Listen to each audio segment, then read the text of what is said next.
이번 비디오에서는 기계학습 여러 알고리즘 중에 이제 새로운 뉴럴 네트워크, 우리나라 말로는 보통 신경망이라고 부르는 이 알고리즘에 대해서 살펴보려고 합니다. 뉴럴 네트워크를 그냥 직역을 하면은 우리가 신경망 이렇게 표현하는 거고요. 도대체 그 왜 또 신경망이라는 새로운 알고리즘이 필요한지 우리가 그 이유를 좀 알 필요가 먼저 있습니다. 지금까지 리그레션 문제로 풀 수 없는 문제는 없는 것처럼 보이긴 했어요. 즉 리니어 리그레션이나 아니면은 로지스틱 리그레션을 가지고서 우리가 분류 문제도 풀 수 있고 예측 문제도 풀 수 있었습니다. 그럼에도 불구하고 그 신경망이라고 부르는 새로운 알고리즘이 필요한지는 그 가장 근본적인 원인에는 비선형 모델에 들어 있습니다.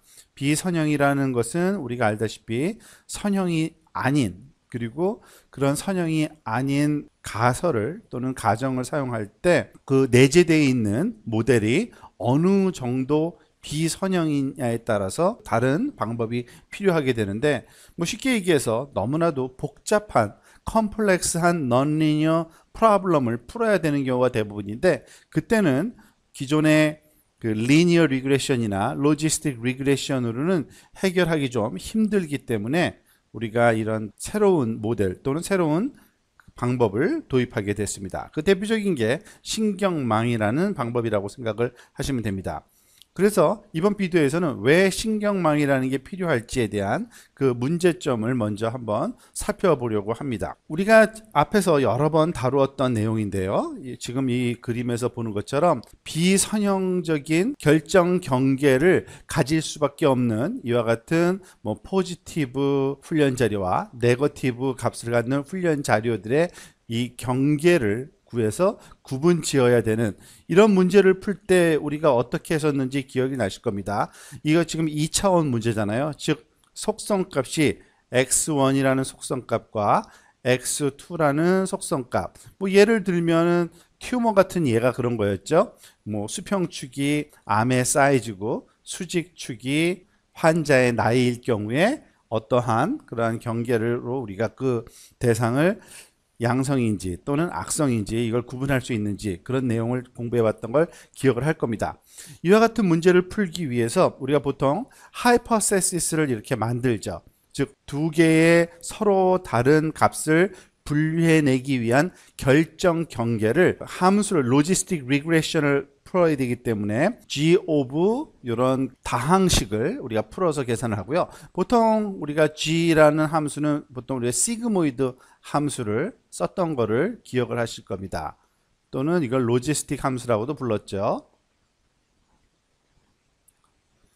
자, 그리고 이와 같이 왼쪽에 보이는 것처럼 비선형적인, 즉 이 두 서로 다른 그 값을 가질 수밖에 없는 이러한 영역의 경계를 함수로 표현하면 굉장히 복잡한 모양을 갖는 비선형적인 non-linear한 decision boundary를 표현하는 함수식이 필요한데, 그 함수식을 우리가 구하기 위해서는 그 함수식이 굉장히 높은 차수의 다항식으로 구성되어야 있어야지만, 즉 단순히 x1과 x2만으로 구성된 선형 1차항이 아니라 2차, 3차 또는 여기서는 뭐 4차까지도 지금 생각하고 있는 것 같죠? 즉 많은 그 높은 차수의 다항식으로 구성되어야지만 이것이 우리한테 그 주어질 수 있다는 걸 알 수 있었습니다. 그런데 문제는 여기서 끝나는 게 아니었죠. 사실 우리가 다루고자 하는 것은 집의 가격을 예측하는 문제를 다루었을 때 우리가 생각을 해보았는데, 단순히 집의 크기와 연수뿐만 아니라 방의 개수, 층의 개수 뭐 등등 여러 가지 추가적인 정보를 활용을 하면 좀 더 정확하게 분류를 해낼 수 있고 예측을 할 수 있었다는 것을 기억할 겁니다. 그 얘기는 뭐냐면 단순한 한두 가지의 피처뿐만 아니라 심지어는 여기서는 뭐 100이라는 아주 큰 숫자를 포함시켜서 100가지의, 즉 보통 이런 그 피처를 우리가 개수를 n이라는 기호로 많이 표현했는데 n이 100인 문제를 우리가 풀어야 되는 경우도 있고요. 이러한 문제를 피처의 개수가 늘어난다 그래서 non-linearity가 늘어나는 건 아니기 때문에 이러한 대상들, 그러니까 피처들 하나하나의 선형 방정식이 아니라 그것의 높은 차수의 선형 방정식으로 표현해야지만 아주 복잡한 모양의 이런 decision boundary, 결정 경계를 구할 수 있었습니다. 예를 들어서 100가지 정도의 피처인 경우에 세컨드 오더까지도 포함을 한다 그러면, 즉 첫 번째 피처가 그 집의 넓이고요. 그리고 두 번째 피처가 침실의 개수, 세 번째 피처는 층의 개수, 네 번째 피처는 age, 얼만큼 오래된 집이냐를 나타내는 등등의 파라메터로 우리가 피팅을 하고 싶을 때, 예를 들어서 다시 한번 그 세컨드 오더까지 포함시킨다고 생각을 한번 해봅시다. 그 얘기는 뭐냐면 x1의 제곱도 또 다른 파라메터로 사용하고 싶은 거고요. 그리고 x1 곱하기 x2, 그리고 x1 곱하기 x3 등등 해서 x1 곱하기 x4까지 해서 어디까지 가겠어요? x1 곱하기 x의 100번째 피처까지 우리가 하나하나씩 곱해서 세컨드 오더 텀을 추가를 시켜야겠죠. 그것뿐이 아니겠죠. 이것만이 아니라 또 x2에 관해서도 x2의 제곱, 그리고 x2 곱하기 x3 뭐 등등등 해서 뭐 결국에는 x2 곱하기 x100까지 곱한, 즉 이 개수가 엄청나게 기하급수적으로 늘어나는 겁니다. 피처의 개수가. 즉 비선형성을 부여하기 위해서 고차원 항을 우리가 포함시키게 되면 피처의 개수가 기하급수적으로 늘어나고, 만약에 제곱 텀까지만, 세컨드 오더까지만 고려한다 해도 어느 정도의 개수가 필요하냐면 약 5,000개의 피처가 필요하다는 것을 우리가 예상을 할 수 있습니다. 왜냐하면은 100개니까요. 100개 곱하기 100개가 10,000개인데 그거의 한 반 정도가 지금 세컨드 오더에 들어가겠죠. 그래서 보통은 100개의 세컨드 오더다 그러면은, 또는 그 피처의 개수가 n이라고 우리가 정했을 때 실제로 필요한 피처의 개수는 오더 오브 n의 제곱, 즉 n의 제곱의 그 수준의 그런 컴퓨팅이 필요하다, 피처 개수가 필요하다라고 보통 표현합니다. 엄격하게 얘기하면 사실은 이 값이 뭐에 수렴하냐면 거의 2분의 n 제곱값에 거의 해당되겠죠. 즉 100 곱하기 100은 만이고 만 나누기 2가 5,000이니까 그 5,000개의 피처를 우리가 필요로 하게 된다는 얘기입니다. 만약에 조금 더 오더를 높인다, 3차항까지 한다면 어떻게 될까요? 즉 예를 들어서 x1의 3승, 그리고 x2에도 세제곱, x3도 뭐 세제곱 해가지고 x100까지 x1의 세제곱, x2의 세제곱, x3의 세제곱, 이런 것만 우리가 포함을 한다면 어떤 문제가 발생하냐면, 결국에 별로 이렇게 흥미로운 non-linear한 비선형적인 경계를 만들어낼 수는 없고요. 기껏해야 무슨 엘립스 정도 모양이라고 그럴까요? 물론 3차원이겠지만 2차원 같은 경우에는 뭐 옆으로 이렇게 눕혀진 엘립스라든지 아니면 세워진 엘립스라든지 그 정도의 변화만 줄 수 있는 non-linear만 허용되는 파라미터들이 그냥 단순한 하나하나의 제곱 또는 삼승들이 포함시킨 거고요. 그 일반화된 비선형적인 모양을 만들어내기 위해서는 어쩔 수 없이 다양한 형태의 곱셈으로 주어지는 x1 곱하기 x2 곱하기 x3, 예를 들어서, 그리고 x1의 제곱 곱하기 x2 뭐 등등 해가지고요, 다양한 형태의 그 삼승을 다 포함시켜야지만 우리가 찾고자 하는 아주 흥미로운 비선형적인, 앞에서 여기 설명한 이런 비선형적인 모양을 우리가 얻게 됩니다. 근데 그렇게 되면 또 문제가, 지금 앞에서 제곱항을 포함했을 때 n 제곱의 오더에 해당되는 그 파라메타의 개수 또는 피처의 개수가 필요하다 그랬는데, 마찬가지로 큐브도 마찬가지입니다.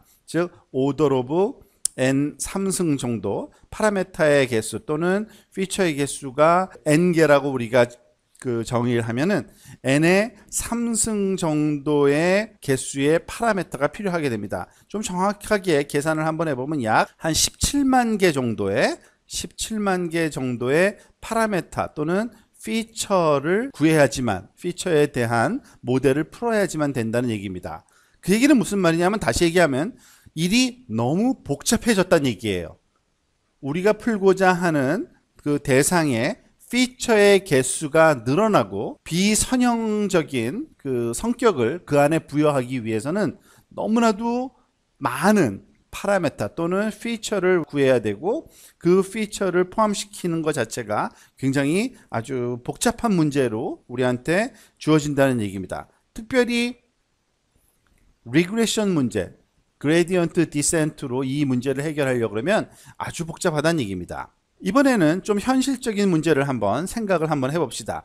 예를 들어서 컴퓨터 비전 얘기를 한번 해보려고 그러는 건데요. 사람이 이런 자동차 지금 그림이 하나 있는데, 사진이 있는데, 이것을 보면 그냥 자동차로 당연히 인식이 되겠죠. 그렇지만은 컴퓨터 입장에서는 어떨지 한번 생각해 볼까요? 너무나도 복잡하니까 좀 이 얘기를 간단하기 위해서 이렇게 조그만 문고리 있는 요 지점만 한번 확대해서 한번 생각을 해보자는 얘기입니다. 즉, 우리한테는 이것도 자세히 들여다보면 문고리라는 것을 인식할 수 있는데 컴퓨터 같은 경우에는 어떻게 돼요? 예를 들어서 컴퓨터 비전이라고 하는 거는 카메라를 통해서 입력되는 이미지 신호를 분석을 하는데 그 친구들은 이와 같은 숫자들을 보게 되는 겁니다. 우리처럼 그 대상을 보는 게 아니죠. 요 하나하나의 숫자들은 뭐겠습니까? 당연히 보통 우리가 이거를 픽셀 인텐시티라고 부르는 거죠. 인텐시티 밸류라고 그럴까요? 인텐시티 그 값을 그 밝기 값 이미지에서의 하나의 픽셀의 밝기 값으로 요 숫자가 주어지고 지금 요 예에서는 그냥 보통 우리가 흔히 많이 쓰는 그레이 스케일 이미지일 경우에는 0부터 255에 해당되는 숫자 중에 하나가 하나하나의 픽셀한테 주어져서 나타나게 될 겁니다. 좀 다른 상황인 거죠. 자, 그러면은 그 컴퓨터 비전에서는 어떤 문제를 풀어야 되는지를 한번 실질적인 경우를 한번 생각해 볼까요? 그 훈련을 시키기 위해서는 자동차에 관한 이미지들을 여러 개를 확보를 해야겠죠. 물론 자동차라고 뭐 자동차라고 써놓지 않아도 될 거예요. 1 또는 뭐 예를 들어서 자동차일 때는 값을 1이라는 레이블을 갖도록 해놓으면 되는 거고요. 만약에 자동차가 아닐 경우에는 값이 0인 값을 갖도록 레이블링을 우리가 한다고 한번 가정을 해볼까요? 즉 1인 레이블을 갖는 이미지들을 하나 둘 셋 넷 6개 여기서는 보여주고 있고요. 다 자동차가 있는 이미지죠. 오른쪽엔 자동차가 아닌 무슨 그냥 일반적인 이미지를 지금 보여주고 있는 겁니다. 이러한 그 자료들을 가지고서 학습을 시켜야 되는 겁니다. 즉 그 컴퓨터 비전도 결국에는 어떤 알고리즘이든 간에 자동차 이미지와 자동차가 아닌 이미지를 가지고 학습을 시키고 그 학습된 그러한 알고리즘 또는 그 기계학습 프로그램에 대해서 새로운 이미지 하나를 주고 테스팅한 다음에 이게 자동차냐 아니냐 예를 들어서 1이냐 0이냐라는 값을 출력하도록 뭐 우리가 바라는 거는 얘가 인식을 했으면 좋겠다는 것이 우리의 바람이겠죠. 그렇기 위해서는 어떤 문제를 풀어야 하는지 한번 살펴봅시다. 자동차 이미지를 학습 알고리즘에다가 입력하기 위해서는 다양한 피처들을 가져다가 적용을 해야 됩니다만 설명을 위해서 아주 간단한 경우를 한번 생각해 봅시다. 어떤 이미지든지 간에 이미지상의 두 개의 지점을 잡아서 픽셀 1, 요 지점을 픽셀 1이라고 부르고요. 그리고 요 지점을 픽셀 2라고 부르고 그 픽셀 1과 픽셀 2 지점의 값이 자동차일 때는 어디에 나타나는지 그리고 자동차가 아닐 때는 어떻게 나타나는지 한번 플로팅을 한번 생각해 볼까요? 예를 들어서 자동차인 경우에 이런 픽셀 1의 값이 요 정도 같고 픽셀 2의 값이 요 정도 가지면 여기에 하나의 포지티브 샘플 또는 훈련 자료가 들어오는 거고요. 마찬가지로 또 다른 자동차를 또 그려봤더니 똑같은 지점에 찍히지는 않겠죠. 또 다른 어떤 지점이 될 겁니다. 마찬가지로 계속 이와 같은 작업을 우리가 해나가면 넌 카일 경우에 또 다른 지점에 위치하게 되고요. 이것을 많은 데이터에 대해서 우리가 자동차인 경우와 자동차가 아닌 경우를 우리가 구분해서 그리게 되면은 이와 같은 그림을 얻게 될 수도 있을 겁니다. 아마도 어떤 그 자동차라고 판단되는 그런 훈련 자료가 이 부분에 주로 모여 있게 된다고 생각을 한번 해보고요. 그리고 자동차가 아닌 경우에는 이와 같은 부분에 몰려 있다라고 하면 우리의 목표는 뭘까요? 결국에는 이 두 개의 영역을 구분 지을 수 있는 결정 경계를, 즉 이와 같은 결정 경계를 훈련 자료로부터 구해내는 것이 우리의 목적이라고 할 수 있습니다. 그런데 사실은 그 이미지를 판단할 때 이 두 지점의 픽셀 두 개의 값만으로 그 대상을 판단한다는 건 무리죠. 아무래도 최소한도 몇십 개 또는 몇백 개의 픽셀을 우리가 봐야 될 겁니다.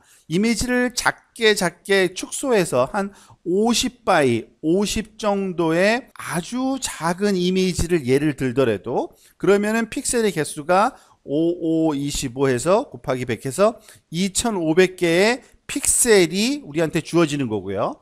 그 2500개의 픽셀 하나하나가 다 피처가 되는 겁니다. 그 얘기는 뭐냐면 우리의 피처의 개수는 50바이 50 픽셀을 가지고서 기계학습을 수행할 때 피처는 2500개의 피처가 주어진다라고 보시면 되는 겁니다. 그리고 이 2500개의 피처는 하나의 벡터로 우리가 표현할 수 있겠죠. x를 2500개의 엘리멘트로 첫 번째 픽셀, 두 번째 픽셀 값, 그리고 해서 2500번째 픽셀 값 해가지고 2500이라는 길이를 갖는 특징 벡터로 우리가 표현할 수 있는 거고요. 이거는 그레이스케일로 표현했을 때의 경우입니다. 즉 인텐시티가 0부터 시작해서 255까지 해당되는 어떤 한 숫자로 표현되는 경우는 2500개 정도의 피처가 필요하고요. 만약에 좀 더 많은 정보를 사용하기 위해서 칼라 이미지를 쓴다. RGB 칼라. 그러면은 한 픽셀당 밝기 값이 3개가 주어지니까 심지어는 그것의 3배, 7500개의 피처로 구성된 특징 벡터를 가지고서 우리가 작업을 해야 된다는 상황입니다. 자, 그 얘기는 뭐냐면 너무나도 많은 특징들을 가지고서 학습을 해야 되는, 그리고 그 문제를 풀어야 되는 복잡성이 우리한테 주어진다는 것을 얘기해주는 아주 좋은 예인데요. 그것 때문에 이제 리니어 리그레션이나 로지스틱 리그레션 대신에 좀 새로운 방법이 필요하게 됐다고 보시면 되는 겁니다. 심지어는 만약에 우리가 단순하게 요거는 피처 하나만 1차원 퍼스트 오더로만 고려했을 때가 2500개고요. 만약에 우리가 그것에 세컨드 오더까지도 사용한다. 그러니까 첫 번째 픽셀과 두 번째 픽셀과의 곱 또는 세 번째 픽셀과의 곱 등들도 피처로 사용한다면 심지어는 300만 개의 피처를 우리가 사용해야 되는 그런 상황까지도 주어진다는 얘기입니다. 그러니까 너무 복잡한 거예요, 한마디로. 그래서 넌리니어한 문제를 풀기 위한 방법론으로 뉴럴 네트워크라는 게 소개됐다고 보시면 됩니다. 만약에 50바이 50이 아니라 100바이 100이면 우리가 이미지의 크기가 100바이 100으로 그레이스케일 컬러로 되어 있는 이미지를 가지고서 작업을 한다면 퍼스트 오더 같은 경우에는 당연히 몇 개의 피처겠어요? 단순히 10,000개죠. 그죠? 만약에 세컨드 오더까지도 우리가 포함을 시키겠다. 그러면은 피처의 개수가 과연 몇 개가 될까요? 10,000개하고 10,000개를 곱하면은 사실은 1억 개인데 그거의 반 정도만 쓰죠. 그죠? 왜냐면은 x1, x2, x1, x3 이렇게 커지는데 두 번째 거는 반복되니까 요만큼은 반복돼도 필요 없고 어떻게 돼요? 10,000 곱하기 10,000 나누기 2 하면은 한 5천만 정도. 그죠? 셋, 넷, 다섯, 여섯, 일곱. 5천만 정도의 파라메타를 또는 피처를 우리가 구해야 되는, 또는 그걸 가지고서 알고리즘을 구현해야 되는 그런 상황에 처해지게 됩니다.